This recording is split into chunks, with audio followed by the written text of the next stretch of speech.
আসসালামু আলাইকুম। আমরা হচ্ছি কৃষক।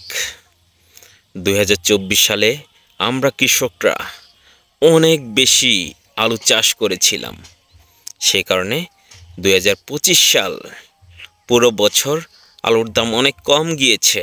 আলহামদুলিল্লাহ, সবাই আলু খেতে পেরেছে। কিন্তু এই আলু তো আর বেশি দিন থাকবে না।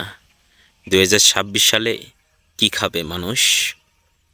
সে কথা চিন্তা ভাবনা করে ২০২৫ সালে আবার নতুন করে আলু চাষ শুরু করেছি। কৃষকরাও চায় সাধারণ জনগণ যেন নিত্য প্রয়োজনীয় দ্রব্য অল্প দামে কিনতে পারে।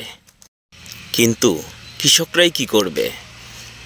নিত্য প্রয়োজনীয় দ্রব্য উৎপাদন করতে যেসব জিনিসের প্রয়োজন, যেমন সার, ডিজেল, এগুলোর দাম যদি কম না থাকে তাহলে কৃষকরা কত বছর লস দিবে?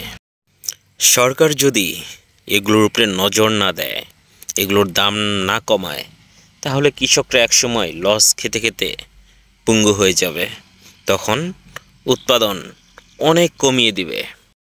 কৃষকরা ন্যায্য মূল্য পাক, কৃষক বাঁচুক, দেশ বাঁচুক, নিত্য প্রয়োজনের দাম কম থাকুক।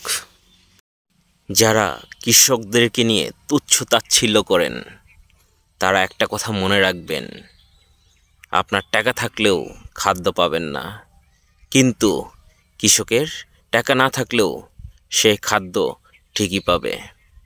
কৃষকদের শক্তির উৎস অনেক বেশি। সুতরাং সবাই ভালো থাকবেন, আমার জন্য দোয়া করবেন। আল্লাহ হাফেজ।